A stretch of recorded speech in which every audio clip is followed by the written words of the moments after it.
Bronchial carcinoma causes or risk factor. Major risk factor: cigarette smoking. Even passive smoking causes 1.5 times increase in the risk of bronchial carcinoma. Other risk factor জিজ্ঞেস করলে exposure to heavy metals, asbestos, silica, beryllium, cadmium, chromium, arsenic, iron oxide, radon, radiation, petroleum products, and oil coal tar, products of coal combustion. যদি জিজ্ঞেস করে নন স্মোকারদের মধ্যে কোন cancer হয়েছে adeno carcinoma. এখন bronchial carcinoma হচ্ছে সিমটম কি? প্রথমে হলো পেশেন্টটা হচ্ছে এলডারলি পেশেন্ট এবং history of the smoking. Usually এরকম পেশেন্টের হচ্ছে ব্রঙ্কিয়াল কার্সিনোমা হয়, elderly with history of smoking. এখন সিমটম হচ্ছে বলতে হবে এইভাবে: ডিউ টু লাং লেশনের জন্য কাফ ড্রাই হতে পারে, প্রোডাক্টিভ হতে পারে। Changing pattern of the regular calf in a smoker is highly suspicious. আছে তাহলে হচ্ছে স্পোটামের সাথে ব্লাড থাকতে পারে, মানে হেমোপটাইসিস, তারপরে ব্রেথলেসনেস হতে পারে, শর্টনেস অফ ব্রেথ। তাহলে calf, changing pattern of the calf, haemoptysis, breathlessness, chest pain due to local spread in mediastinum, recurrent laryngeal nerve palsy জন্য কি হবে? hoarseness of voice and bovine cough. esophageal involvement এর জন্য হবে dysphagia। তারপরে আর কি আছে? superior vena cava obstruction, SVCO জন্য পাফিনেস আর প্লেথরিক ফেস। চোখে একটা জিনিস হবে কি? Horner syndrome. এটা হবে কি? Involvement of the cervical sympathetic chain. Pericardium invaded হলে সেটা হচ্ছে পেরিকার্ডিয়াল ইফিউশন। স্ট্রাইডোর কখন হবে? যদি মেন ব্রঙ্কাসে কম্প্রেস বাই টিউমার, তাইলে তখন হবে স্ট্রাইডোর। তাইলে একটা হচ্ছে laryngeal nerve palsy, recurrent laryngeal nerve palsy. আরেকটা হচ্ছে oesophageal involvement.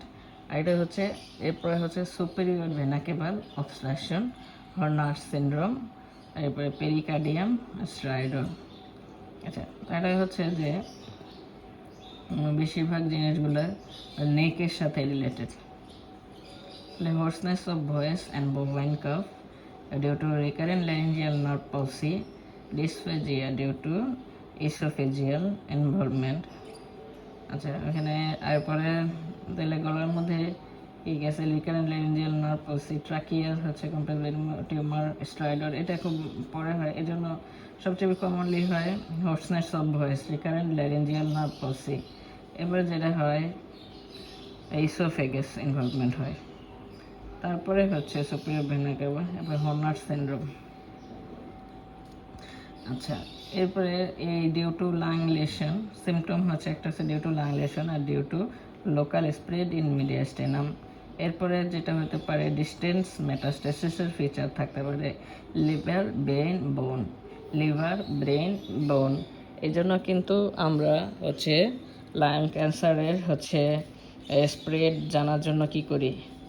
Ultrasonogram of whole abdomen, তারপরে এক্সরে স্কাল আর আইসোটোপ বোন স্ক্যান করি। কারণ এটা হচ্ছে LBB, লিভার ব্রেন বোন। দুইটা ভাইটাল অর্গানে যায়, লিভারে যায়, ব্রেনে যায়, আর হচ্ছে বোনসে যায়, লাংসে। হ্যাঁ, লিভার ব্রেন বোন। এখন নন মেটাস্টেটিক কিছু এক্সট্রা পালমোনারি ম্যানিফেস্টেশন হয়।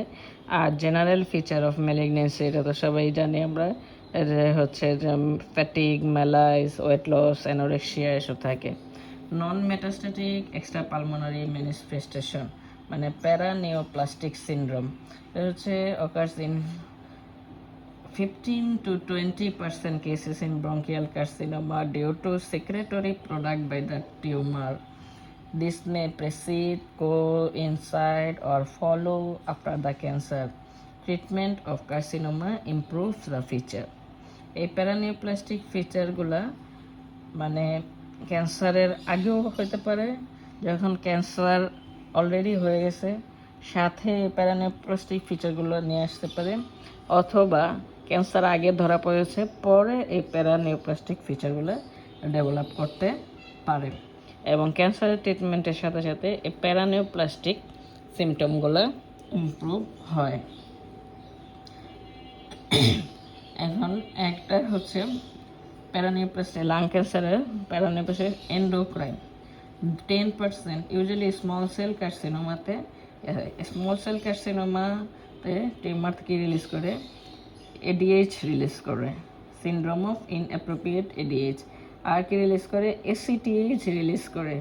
এসিটিএইচ থেকে কি? Cushing syndrome. Small cell carcinoma আর কি করে? Carcinoid syndrome.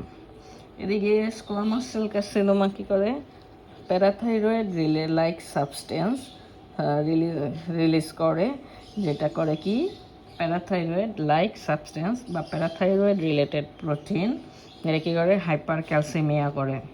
আচ্ছা, এরপরে লার্জ সেল কার্সিনোমা ওরা কী করে? গাইনোকোমেসিয়া করে।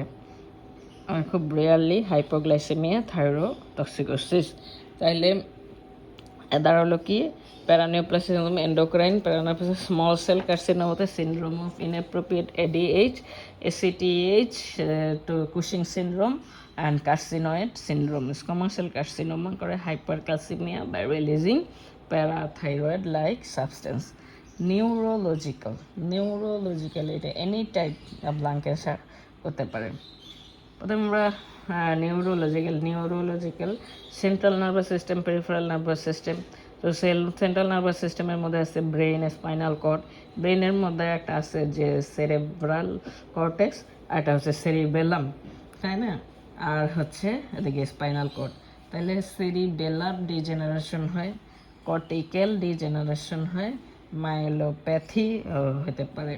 সেরিবেলার ডিজেনারেশন, কর্টিক্যাল ডিজেনারেশন, যার কারণে হচ্ছে ডিমেনশিয়া, আর হচ্ছে মাইলোপ্যাথি, এটা হচ্ছে motor neuron disease like feature নিয়ে করে। তারপরে এবার পেরিফেরাল নার্ভাস সিস্টেমের মধ্যে পেরিফেরাল নিউরোপ্যাথি করতে পারে, এবং এটা সেন্সরি মোটর মানে মিক্সড টাইপ অফ নিউরোপ্যাথি করতে পারে। আরেকটা জিনিস যেটা করতে পারে রেটিনাল ব্লাইন্ডনেস। রেটিনাল ব্লাইন্ডনেস এটা করে কে? Small cell carcinoma. আচ্ছা, তাহলে গেল নন মেটাস্ট এই যে প্যারানিওপ্লাস্টিক সিনড্রোম বা নন মেটাস্ট্যাটিক এক্সট্রা পালমোনারি ম্যানিফেস্টেশনগুলো গেল এন্ডোক্রাইন আর নিউরোলজিক্যাল। তো কিছু হচ্ছে মাস্কুলোস্কেলেটাল আছে, যেমন পলিমায়োসাইটিস, ডার্মাটোমায়োসাইটিস। আরেকটা হতে পারে কি? লেমস মানে হচ্ছে ল্যাম্বার এটন মাইস্থেনিক সিনড্রোম, আবার অনেকের সময় এটা ইটন ল্যাম্বার্ট সিনড্রোম অথবা মাইস্থেনিক মায়োপ্যাথিক সিনড্রোম বলা হয়। আরটা কি? HPOA, এটা হচ্ছে হাইপারট্রফিক অস্টিও আর্থ্রোপ্যাথি। এটা সাধারণত নন স্মল টাইপে হয়, হাইপারট্রফিক অস্টিও আর্থ্রোপ্যাথি। আচ্ছা, কিছু হেমাটোলজিক্যাল ক্যান্সারে আমরা সবাই জানি কি হয়, কি থাকতে পারে? অ্যানিমিয়া থাকতে পারে, নর্মোসাইটিক নর্মোক্রমিক অ্যানিমিয়া। আচ্ছা, অকেশনালি হেমোলাইটিক থাকতে পারে, সেটা অন্য বিষয়। আচ্ছা, এখন আর কি থাকতে পারে? আমরা জানি ক্যান্সারে হচ্ছে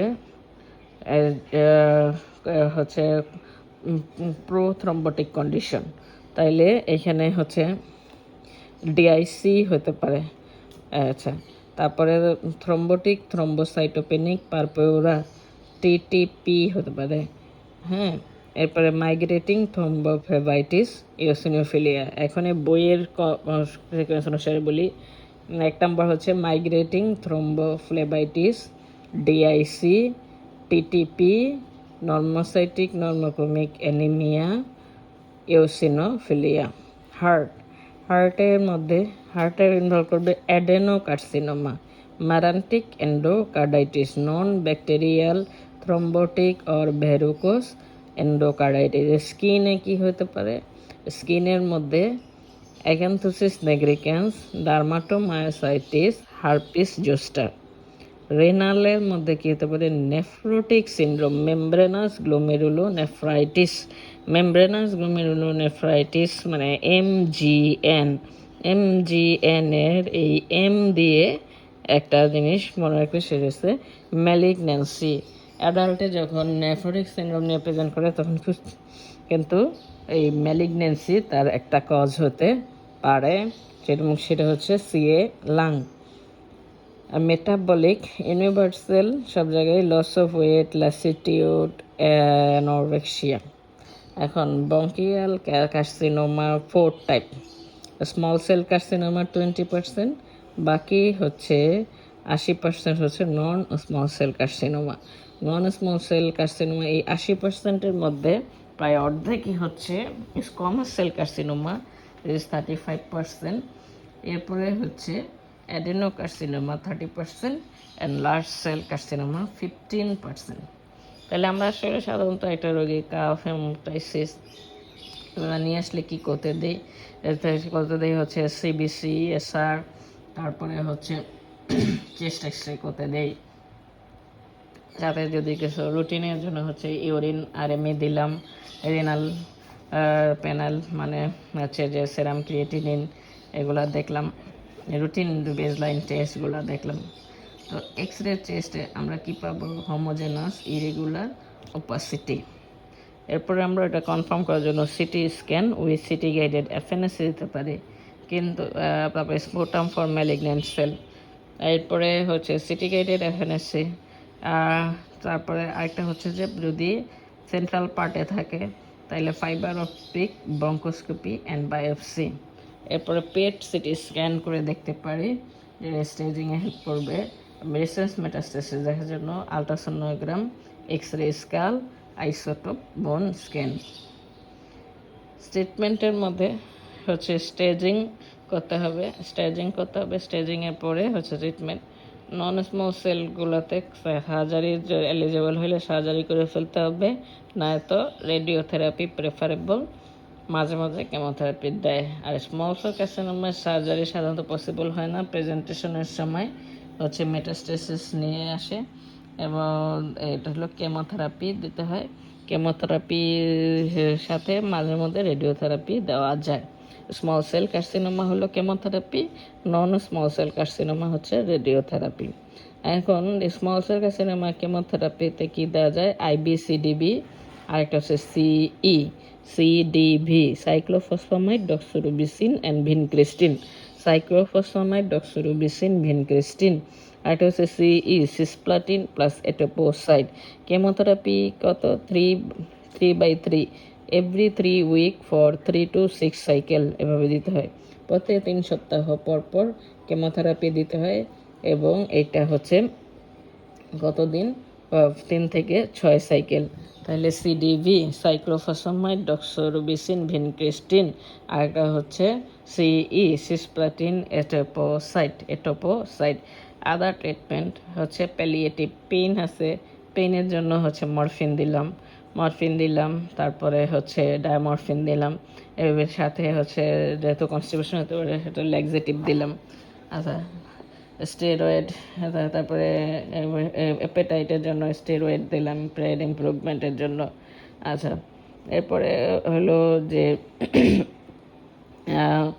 যদি হচ্ছে ট্রাকিয়ার একটা বড় অংশ বা ব্রঙ্কাসের বড় অংশ হচ্ছে ব্লক হয়ে গেছে, সেটা হচ্ছে তাহলে ট্রাকিও ব্রঙ্কিয়াল স্ট্যান্টিং করলাম এন্ডোব্রঙ্কিয়াল থেরাপির মাধ্যমে। Endobronchial therapy, tracheobronchial stenting, cryotherapy, laser brachytherapy, radio frequency thermal ablation করা যায়। এরপরে হচ্ছে প্লুরাল ইফিউশন হয়ে গেলে প্লুরাল ডেইনিস করতে পারি, প্লুরোডেসিস করতে পারি। তাহলে এই তো, তবে short course of palliative radiotherapy আছে এগুলো।